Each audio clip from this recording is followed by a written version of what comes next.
A Di Đà Phật.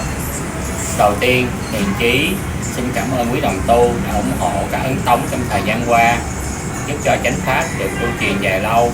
Chúng ta cùng an hưởng trong niềm vui của đạo. Nhân dịp năm mới, con Minh Đường, Hiền Chí xin kính chúc quý đồng tu xuân đa các thánh, hà bảo bình an, thu tống tam tai, đông nghinh bách phúc. A Di Đà Phật.